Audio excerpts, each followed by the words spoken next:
just section C on Wednesday. So thank you, Keegan. So we'll go ahead and get started with section A. So just an overview right now for a lot of people that are new, some of the terminology that we use, these acronyms quite often. So the firm is the flood insurance rate map. So that's the regulatory FEMA map that has all of the flood zones on it and the areas that we are interested in and that we regulate. And then the flood insurance study, or the FIS, or some people say FIS, which is the report and the study that goes along with the flood insurance rate map. So it basically shows you how all of the um, methodology was done, all of the data that goes along with the map, and then the base flood elevation. So that's the elevation of the 100-year flood or the 1% annual chance flood, all interchangeable terminology. So that's the elevation that we are looking at, the elevation that would pertain to a particular structure, and that would go with the elevation certificate. Basically, in Kansas, it has to be that your lowest floor is 1 foot above the base flood elevation, and we'll talk about what the lowest floor actually means. And then the special flood hazard area, so that's basically where the base flood elevation is, so the area that is inundated by the 1% annual chance flood or the base flood.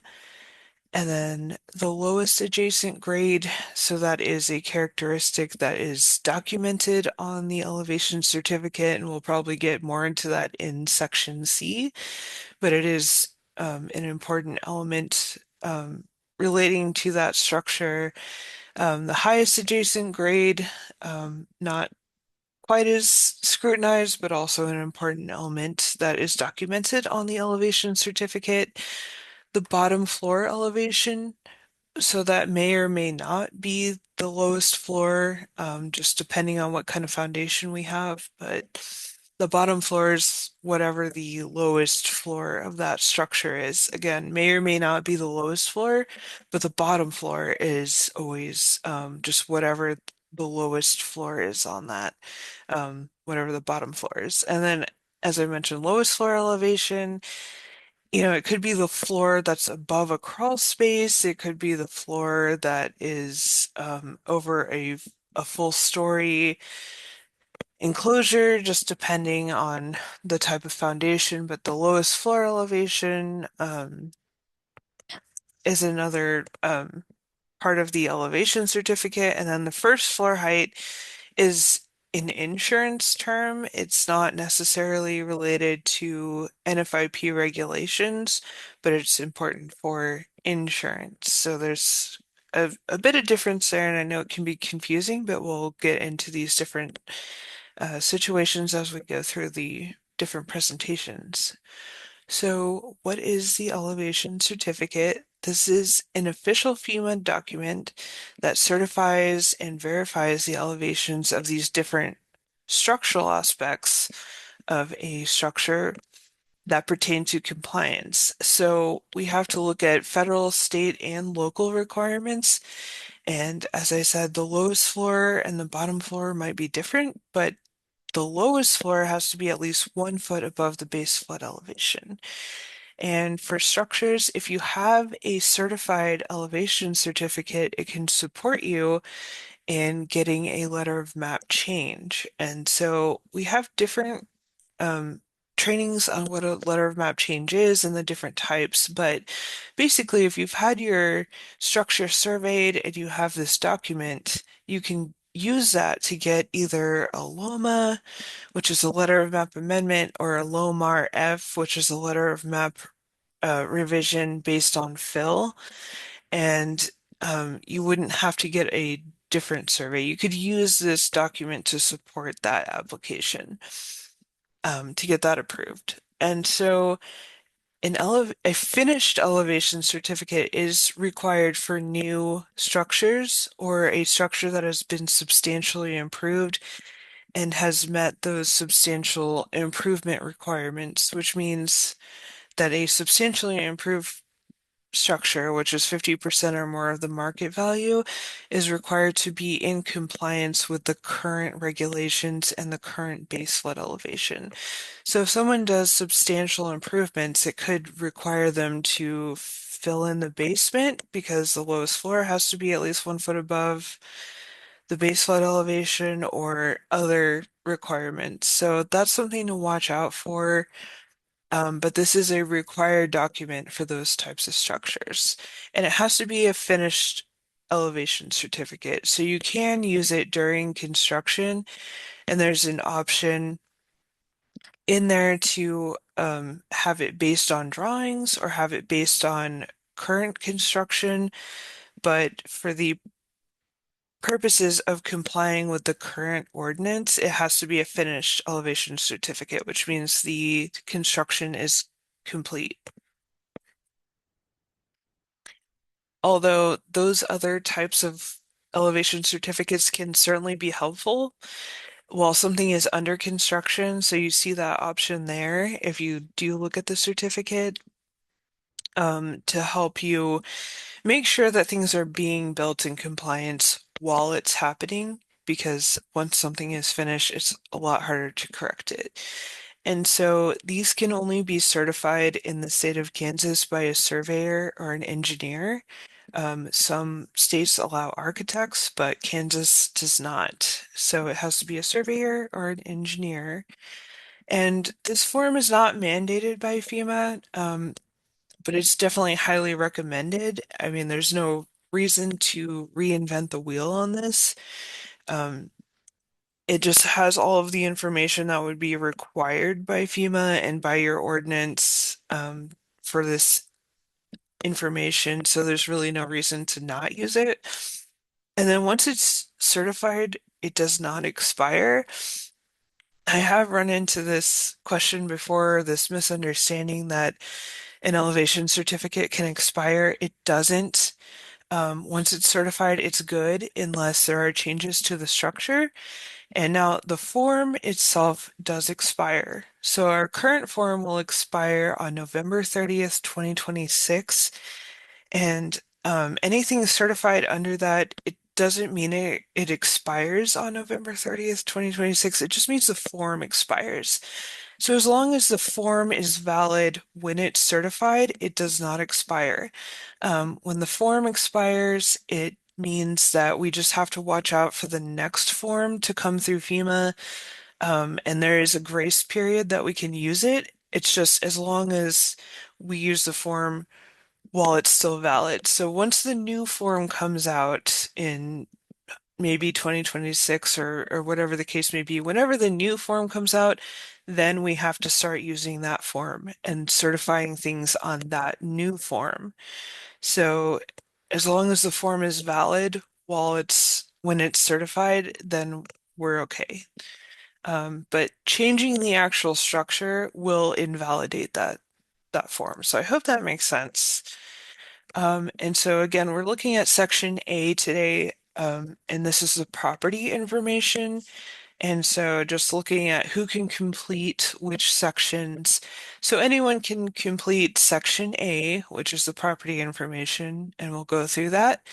But just as an overview, A and B can be completed by anyone, and it's not a bad idea to complete those 4 surveyors. So just sections A and B, just if you do it, that way there's no mistakes on those. And section B is the firm information, so all of your map information. And you're probably going to be more familiar with those specifically than a surveyor might be. And so to just not have mistakes made on those, you can go ahead and fill those out for them and give them out to surveyors or developers or whatever the case may be. That's totally fine. So you can fill this out, anyone can fill this out, the property owner could fill this section out. Because of course there are parts that are certified by a licensed surveyor or an engineer. So this part can be filled out by you. Again, the old form ended in 2023, and that's when our new and current elevation certificate came out.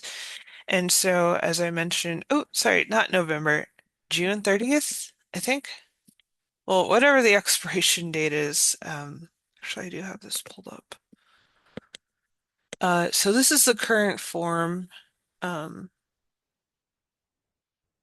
yeah, so sorry, it expires on June 30th, 2026. So in 6 months. So after that point, you'd want to start checking to see when there's a new form. Um, and so the new sections that came out on this form were section H and I, and those are for insurance purposes only. So not a whole lot changed about this form. All the sections are the same. It's just we have H and I that are for insurance.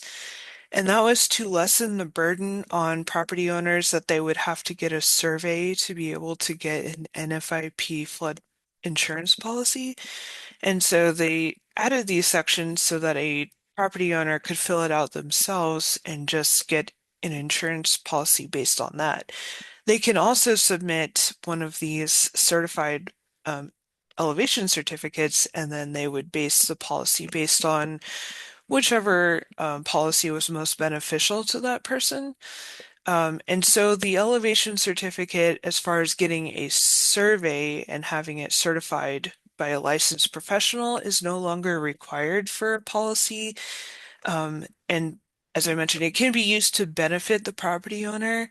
So they'll go with whichever is most beneficial, but usually the certified elevations take precedence because they've been, backed up by certified data and that kind of thing. So if you're a community that participates in the community rating system program, and that's an incentive program that goes on top of the NFIP. So you take on extra floodplain management activities, and you get points for that. And then you have like this whole CRS program, and then that earns people um, discounts on their policies. So that's what the community rating system is. Let me know if you ever have questions on that. But they are required to submit all new um, elevation certificates, all new structures in their floodplain every year for their annual recertification. Um, and there are new sections on the elevation certificate that are required to be filled out by the floodplain administrator. Excuse me, in that program. So we'll go over that. And where you find the elevation certificate, you can just Google it and it should pull up if you just like type in FEMA elevation certificate. But you do have to download it and then open it with PDF software. It doesn't open with like a viewer.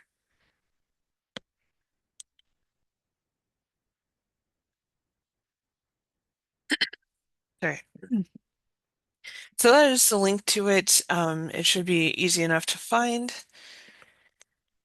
And then communicating with property owners or potential developers is really important.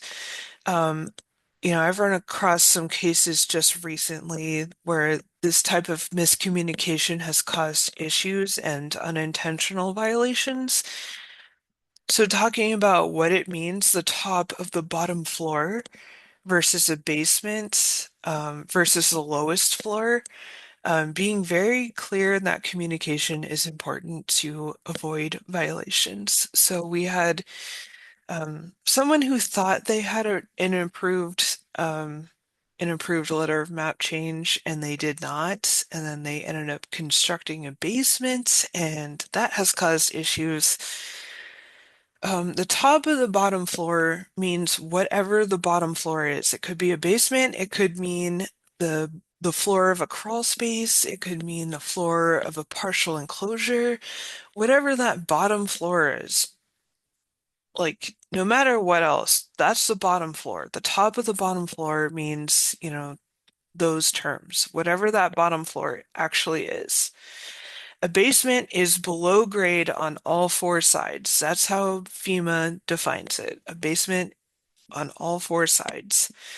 Whether it's a walkout, whether it's internal to the structure, doesn't matter. That's a basement. And then the lowest floor means like whatever, usually whatever the lowest living floor is. So that could mean the floor above a basement, the floor over a crawl space, the floor over a full story enclosure. Those things, that's what that means. So the lowest floor has to be at least 1 foot above the base flood elevation. And that means we can't have basements. Even if you put in fill, you cannot construct a basement. And the basement is always going to be the lowest floor. And so that's why it's not allowed for new construction, because that has to be at least 1 foot above the base flood elevation. So no new construction or no substantial improvements can have a basement. And that's where people often get upset. I understand that if you do a substantial improvement, you have to fill in that basement. Whether it's finished or not, it doesn't matter. That's what the regulations say. So it's very important to be clear about these terms and what it means and what can happen. And so that's kind of the relationship between elevation certificates and new construction, is that we're documenting those things mostly in section C, which I said we'll get into more on Wednesday, and we're looking more at section A today. So lines A1 through 4, pretty self-explanatory. You have the property building owner's name, or sorry, the property owner's name. And if it's different from their address, you would use the address of the building that is being certified. So use that address. If there's no street address, you can enter lot and block numbers. You have tax parcel numbers.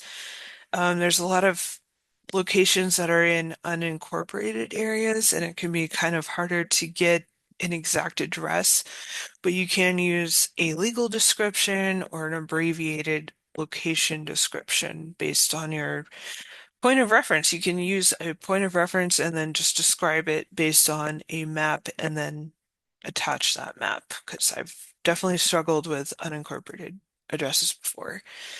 So latitude and longitude, I believe they ask for 6 decimal places now. And you want to take that from the center and the front of that building. So you can use degrees, minutes, and seconds, or you can use, as I said, 6 decimal places or more. I guess the more precise you can be, the better. Um, and then for degrees, minutes, seconds, at least 2 decimal places or better. And then provide what the datum is. And then, yeah, FEMA prefers North America datum 1983, and then indicate what the method used was in the comments. So there is a comment section that should have significant detail in it, and we'll talk more about what those details are, but this is definitely one of them. Whatever the method was used, usually just, digital GPS stuff. And then yes should be checked by the surveyor in the section D comments. Was it provided by a surveyor? Of course, yes, while we're doing a survey for these elevations. And then A6, so they have expanded this section for photos. And so when they say when possible, which pretty much means always use at least 4 photos, one for each side of that structure. And so, we're in the digital age, we can have unlimited number of photos, so we can take at least 4, put those in there. And it should document the type of foundation that we have. As I mentioned, that's kind of the most important part here. Within 90 days of that certification, and then hopefully you'd have that time stamped on there with the date. I think that's an easy enough setting to do. Just make sure it's time stamped so that we know it was in 90 days of this certification. And then the images should confirm whatever building diagram has been selected in section A7. So we'll go through that, but A7 is the building diagram that you've selected, and it should match that as close as possible. There are some nuances, and we can look at those, but the best fit diagram for A7. So showing the foundation, examples of any flood openings, that would be good.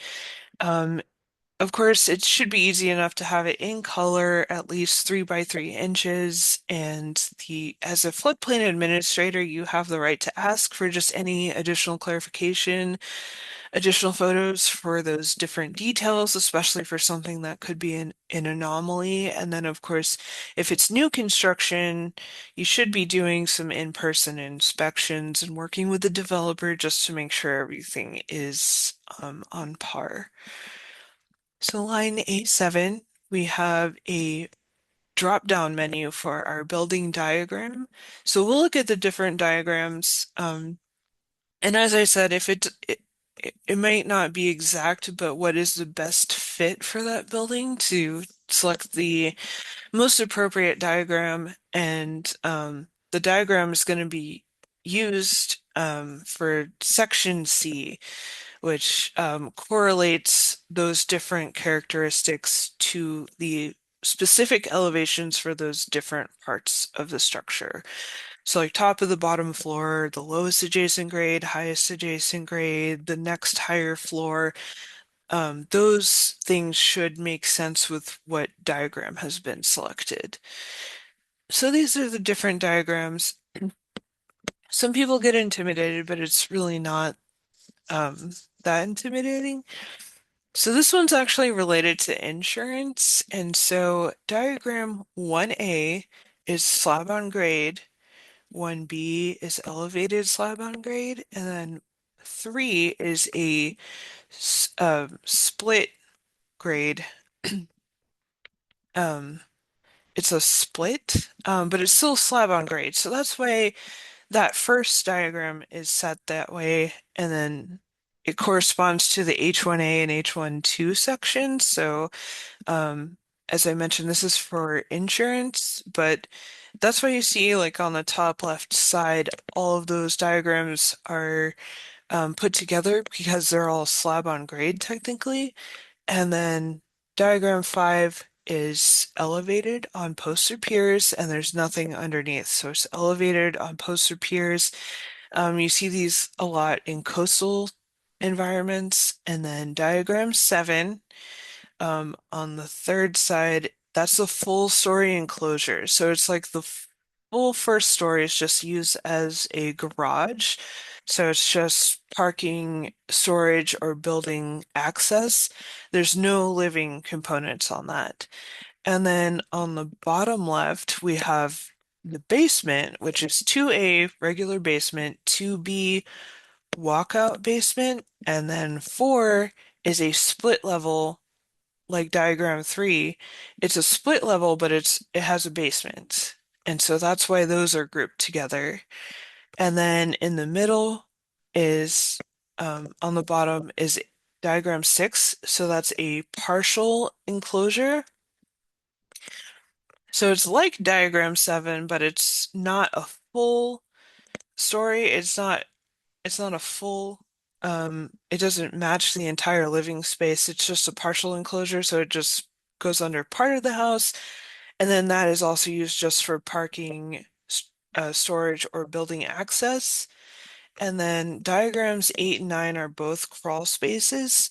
So diagram 8 is a regular crawl space, and then diagram 9 is a below grade crawl space, but you have to have special regulations to be able to allow that one. So I hope that makes sense. And I kind of like how the insurance has grouped these together by their specific foundation types. And it relates to those other sections, which we'll talk about for insurance purposes. And then just like a quick overview, this is also related to insurance, obviously. Your first floor height depending on what that is, can get you a discount. And it's kind of convoluted how insurance is calculated nowadays under Risk Rating 2.0 or um, what they call the new pricing methodology. But this is available online, but it's not going to necessarily help you go through with someone what their uh, premium's going to be. So as I mentioned, diagram 1A, slab on grade is very straightforward. So the bottom floor is at or above the grade on at least one side, and that's how it's defined. So it may or may not have multiple structures. So this, if it had a second story, that would still be slab on grade. It may or may not have an attached garage. But yeah, this is diagram 1A, very straightforward. So these are the characteristics. So you see C2A, and again, we'll talk about section C on Wednesday, but that's the top of the bottom floor right there. So it's just on top of the slab, and then you can see the utilities elevated there to at least that level. It's very common for like restaurants and commercial buildings, stores, and things like that to have this type of construction. Um, okay, yeah, it's pretty straightforward. And this one is a restaurant under construction that's going to have a drive-through and things like that. So diagram 1B is not too different. It just has a bit of a raised slab. So it has a raised slab on grade, so it either has, a stem wall with fill inside of it, and then it's layered with concrete, but it's basically the same thing. For residential, it's not very common in Kansas. We do have some, but yes, typically uh, stem walls that have fill, and then they put concrete over that, and it's very similar. So C2A is the top of the slab, and then C2B, which is the height of the next higher floor, is just like the next story above that, if there is one. So C2A is our very classic basement. The floor is below grade on all four sides. Again, that's how FEMA defines a basement. So our lowest adjacent grade would be at the bottom of the window well, and so this does cause a lot of issues for us here in Kansas. Again, a substantial improvement or new construction would have to have that lowest floor at or above at least 1 foot above the base flood elevation. So we can't have new basements and people get upset about that. Or if we tell them they have to fill in the basement, and that's what the regulations say. That's probably one of the highest points of contention that we have in the states. So that's why it's not allowed. Even with the Lomar F, you sign a community acknowledgement form that says that you will not allow a basement, that you are permitting only new construction that conforms with your regulations, even on fill. So that's common because we do have the tornado concerns that people would, want to be in a basement, but there's also flooding concerns that conflict with that. So it's definitely something to be aware of, and that it has to be filled in when it's substantially improved or substantial damage, which is the same thing as improvements. If it's 50% or more of the market value to repair damages to its previous condition, it has to be filled in. The lowest floor has to be at least 1 foot above the base flood elevation. There is kind of an exception if a basement is constructed on natural grade, not fill, and the lowest adjacent grade next to the building is at or above the base flood elevation, it could be considered intervening higher grade. So if you want to see the details on this, it is in the MT1 guidance that FEMA has published, potential intervening higher ground. It's in the technical guidance document, but it could qualify for a LOMA based on that and, not have to deal with the basement requirements. And then if you look on the right side, it's kind of the same thing.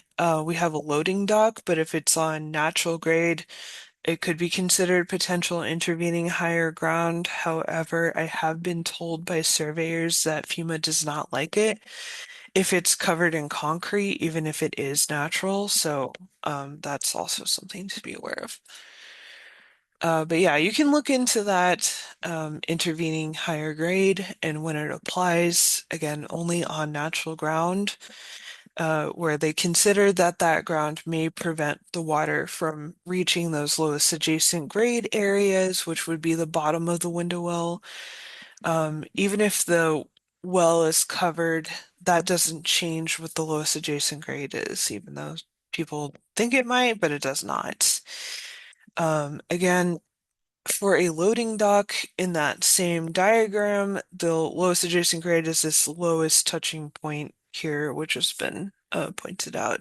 That's where the lowest adjacent grade would be the lowest point. And so again, it's not likely to be approved based on it being covered in concrete, but if it's just natural ground, usually a residence, like a residential issue, that can be approved. And like this one was approved. This was a surveyor who provided a sketch that kind of showed what all those different elevations were and where the intervening higher grade was. That really helped illustrate the situation. And then this one actually got approved for Loma. So 2B, that's a walkout basement. So you have your traditional basement, and then there's an outdoor area like patio that goes up some stairs. And so that's illustrated on the left side. It kind of shows you the basement opens up, and then there's an outdoor underground area that goes up to the actual normal grade. And so this is also considered a basement. It's underground on all four sides. It's not allowed for new construction, but it's incredibly common in Kansas for this type of construction. But that's what it means. Basement, but it has an outdoor patio area. And why we don't allow basements in the floodplain, it's not safe. It's not a good idea. Subgrade, you have those floodwaters that infiltrate the groundwater that will then push against basement walls and floors.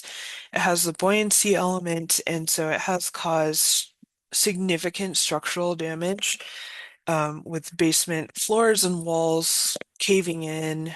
Um,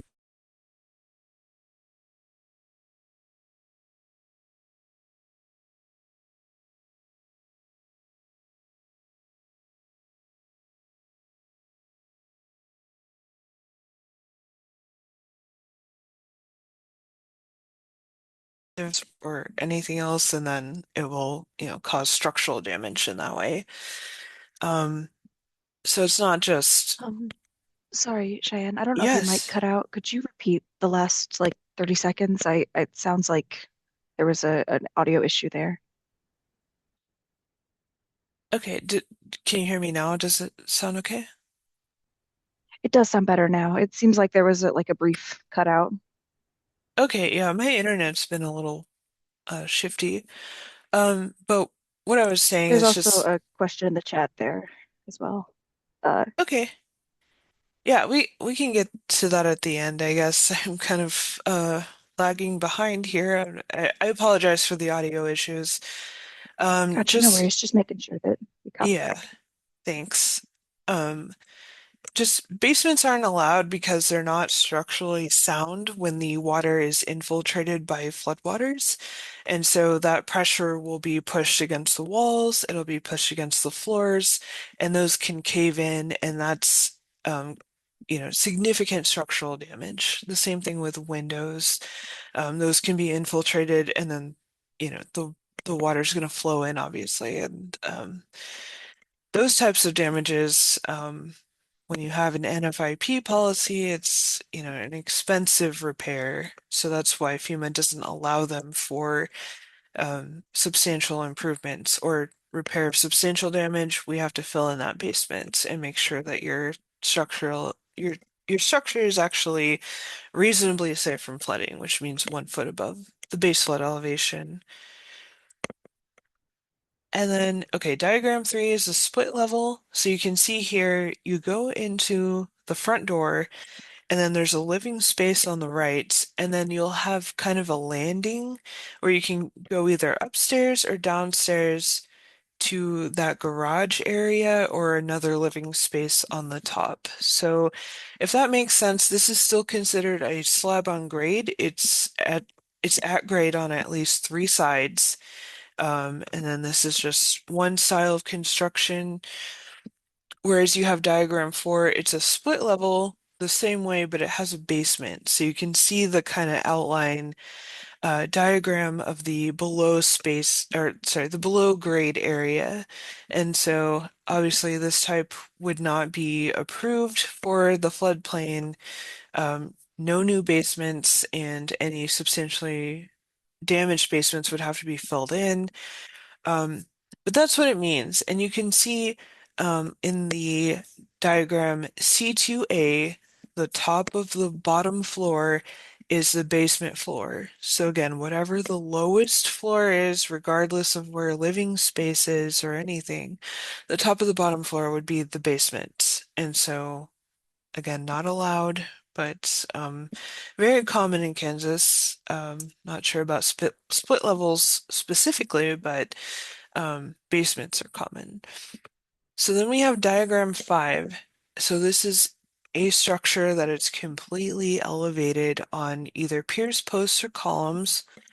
And we don't see these very much in Kansas. There are a few examples, but as I noted, this is more common in coastal areas, but C2A would be the top of the bottom floor. That would be the bottom of that elevated floor, which is usually the living floor, and there's usually just that one floor. And this is permissible as long as it's at least 1 foot above the base flood elevation. You would have to make sure that that I-beam there, that the bottom floor is actually affixed to those pierced posts or columns. It has to be properly anchored that way. Um, and then C2B would just be that next higher floor and just making sure it's properly anchored and elevated. Then this is perfectly fine in Kansas. I think this one, no, I think this example is from Texas, but still, those regulations would apply as long as it's properly anchored in that way. So a couple more examples of this. That one I know is in Kansas, but you can see all the way through to the other side underneath that foundation, and that's how we know it's a diagram five. There's nothing else. It's just piers, posts, and columns properly anchored. And then the other example on the right is a manufactured home, which is perfectly fine. The stairs have not been installed yet, but it is properly affixed to the foundation and it is properly elevated to 1 foot above the base flood elevation. So that's the important part. And then diagram six, again, something we don't see commonly, but this is a partial enclosure. So under part of the living floor, we have this enclosure that would be used for just parking, storage, or building access. And then above that, we have the living floor that would be elevated at least 1 foot above the base flood elevation, and then again, properly attached to those piers, posts, and columns. So not common, but a partial enclosure. And then something else we advise for these types of structures is a non-conversion agreement, meaning we cannot turn that partial enclosure into living space. It's not used for residential purposes. It's only, like I said, parking, storage, building access. That's it. There's no bedroom in there or anything. So that would be helpful in that case. The same would go for this. This is just another example of a diagram six. So you can see the living floor where it is, and then the open space underneath that has been used for parking, and then the enclosure that's basically used as like a garage. No living space. And it would have to have flood openings as well. I didn't mention that, but I don't know if you can see on this one, but anyways, it would have to have flood openings for any part that's beneath the base flood elevation. And that's documented on section A8 on the elevation certificate. So this is diagram 7. It's much like 6, except it goes the entire way under that living space. And this one you can see the flood openings. So it has at least two flood openings on two different walls within 1 foot of grade. So within 1 foot from the ground, and then at least 1 square inch of net opening for every square foot of enclosed space. So that's the requirements for flood openings. And so you can see this one has garage doors on it, and that's how it's used. And then you can also see the high water marks on this one. So this is from Missouri. It was submerged for almost a month, and they were able to return to this house with minimal cleaning and repairs.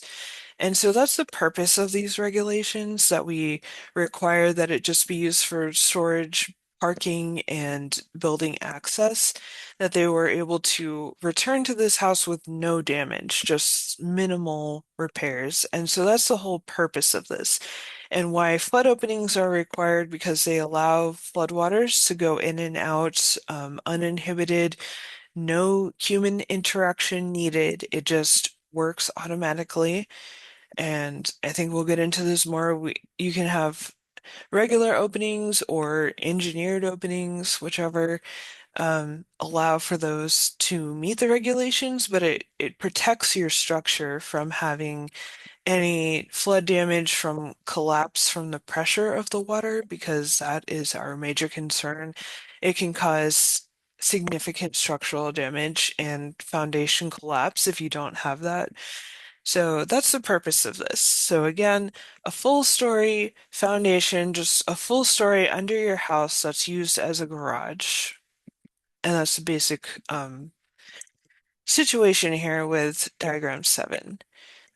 Same thing, no damage. You can see their utilities were elevated already and they were perfectly safe, and no one had to, pay for a new HVAC system. It was fine, and that you can see where the high water line was and all those flood openings that help protect that structure.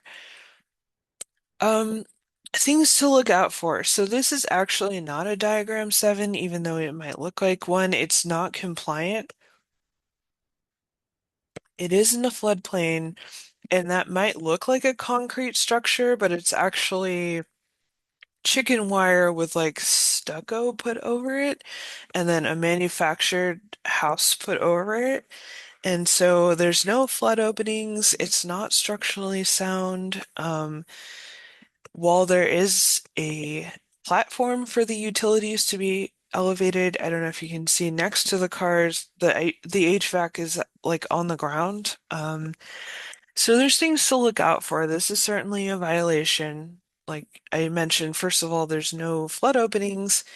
It's not a concrete structure. This is probably a violation of multiple community codes, but it's also just, it's not in compliance with the floodplain regulations. So it's also not properly anchored to that foundation. So there's lots of things to look out for, and why it's important to do inspections while things are being built. And then diagram 8 is a crawl space. So this is your regular crawl space. It can be no more than 5 feet high. So you have basically the crawl space floor, and that's going to be your C2A. Um, Top of the bottom floor is your crawl space floor. Then above that, you have your living floor here. It's similar to a slab on grade, but you have a bit of space underneath it. And that has flood openings so that there's no structural damage during the event of a flood. Um, and that it's no more than 5 feet high, otherwise we would consider it a full story. And you can see the utilities are elevated, and then, it needs to have flood openings. So things to look out for. This is a crawl space, but the property owner ended up trying to cover up the flood openings. And people may have a range of reasons for wanting to do that because of pests, because of, the the weather. It might make the house cold. That's where engineered openings are a good option. They open and close on their own without any human intervention, which is the requirement. Um, so we've been watching out for this house to make sure that that doesn't happen again. If you cover the flood vents, that's a violation. And just a little bit about lowest floor elevation. So as I mentioned, 1A, 1B, 3, those are all slab on grade, and then 5 is elevated with pierced poster columns, nothing underneath. C2A is the lowest floor elevation. The same thing, 2B or 4, those are all basements, so the basement floor is the lowest floor elevation, so that's what you have there. 6, which is the partial enclosure, 7, full story, 8 or 9, whatever that lowest floor is, that's the lowest floor elevation. And this is for insurance purposes again, just kind of looking at these being grouped together. Uh, just, I don't know, I think it's a helpful visual. So the way insurance is rated, the lowest floor elevation, again, is usually just whatever lowest floor you're living on. So over a crawl space, the lowest floor elevation is the floor above the crawl space.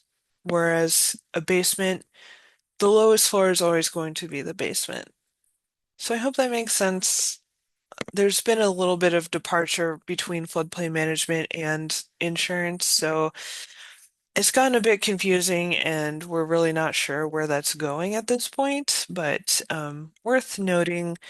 Again, flood openings within no more than 1 foot above ground, at least 2 openings on different sides, and then you want your lowest floor obviously 1 foot above the base flood elevation, and then you can see that there. Same thing, ductwork does count as utilities, so that would also need to be elevated. And then, as I mentioned, diagram 9 is the weirdest and probably the most rare. It's a subgrade crawl space, um, which is not allowed for new construction. I've had people ask me about this, if they can do it, and I'm like, no, because you have to have certain regulations in your ordinance to do this. It was kind of put in place because of people needing to recover from a flood. Anyways, there's certain regulations that include velocity and depth expectations of your 100-year flood, and it's pretty much not going to be approved unless you're in a special situation. But in this case, and it's not for post-firm structures, but it can be no more than 2 feet below grade. And again, you need those regulations, and it's a special situation where you would have this. And then line A8, this is for your uh, flood openings to make sure that they're in compliance. And, we don't have to read through all of this, but again, 1 square inch for every 1 square foot that is enclosed.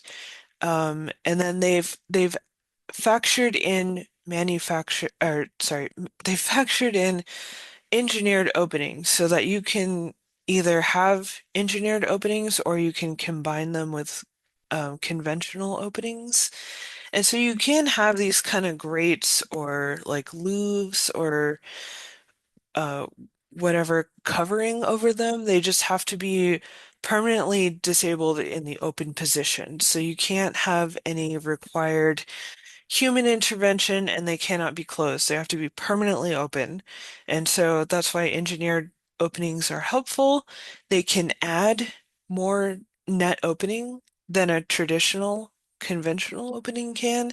And they also open and close on their own with like a floating device that helps them open when it's, in flooding conditions. So it's good to be familiar with these. They are Engineered openings are rated. They have a certificate that comes with them that tells you what their rating is, and then that would be an attachment to the elevation certificate to prove that, you have enough net opening to match the enclosed space and that they're on at least two sides and that you're meeting those regulations.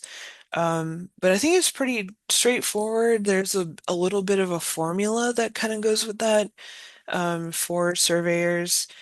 If you have flood openings, there's a bit of a flood insurance discount, but again, all of these different factors kind of go into a black box of the risk rating engine that we don't really have access to, so it's impossible for us to tell us how that's weighted exactly, but supposedly that is one characteristic that can go into a discount. Again, blocked or covered openings do not count. They have to be permanently open. And if people block them up, that's a violation. There is a non-engineered opening guide that can help you calculate these different coverings and how they calculate into the net opening for a conventional type of cover. Um, the attached garage is a different section. So an attached garage can be below the base flood elevation if it has those flood openings. Um, and so you just measure the footage outside, you make sure it has adequate openings, as I just explained, and then, any certificates for any engineered openings, and then you would just combine that. It's very straightforward, it's simple. I know it's intimidating sometimes, but an attached garage actually shares a common wall with the structure. Other types of construction can have a breezeway or a coverway, whatever you want to call it, but it's separate from the actual structure. So it wouldn't be counted in A9. It would be separate and it would actually have its own separate policy if it had a policy. Um, if you're looking for a surveyor, we have the Kansas Society of Land Surveyors that we work with quite frequently. They actually have their seminar series coming up here in January if you are interested in that, and that's in Salina. Very good group of people, very helpful. Of course, we have our National Flood Insurance Program resources. You can reach out to me anytime with questions. I'm always happy to help. We have all of our trainings recorded here. You can see our training page right there. We have our quick guide that was updated last year. We have lots of templates and information and fact sheets and stuff like that. So I'm happy to answer any questions. I know Keegan, you mentioned we had one, but if anyone wants to come off mute or anything, happy to answer questions. I'm going to stop my share.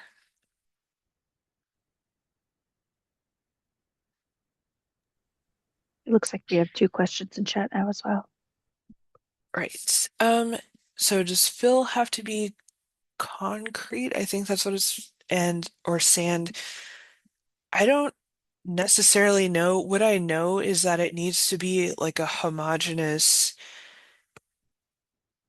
consistency. Like usually we're talking about fill, like dirt, but like they just want to avoid people using like construction debris or things like that. But Janelle Phillips in our stream obstruction, as far as floodplain fill, would be better to answer those types of questions. I think sand would be okay, because I know people use like combinations of dirt and sand or other types of combinations. So I think she would be better able to answer that. I don't know if there's any like permeability type of concern with that, but I think that's okay. And I think we do have an example of a non-conversion agreement. Let me look into that and I can get back to you, Richard. Let me write that down. Yeah, I'm pretty sure we do have an example of that that I can send you. But does anyone else have any questions that I can answer?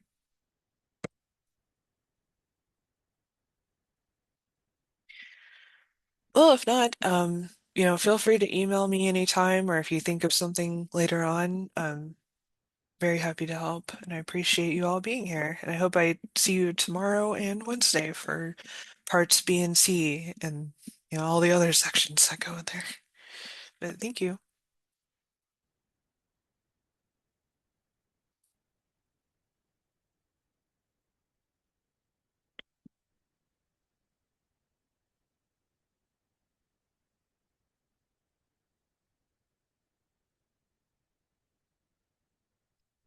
Oh crap. Wait, Keegan, where was that CFM pull up? I'm sorry. I do have that if no one's left yet. Yeah, I'm so sorry, guys. I'll send that out as a follow-up. I forgot to ask about that. It's basically if you want a certificate, I can send that to you. We've been using this poll system.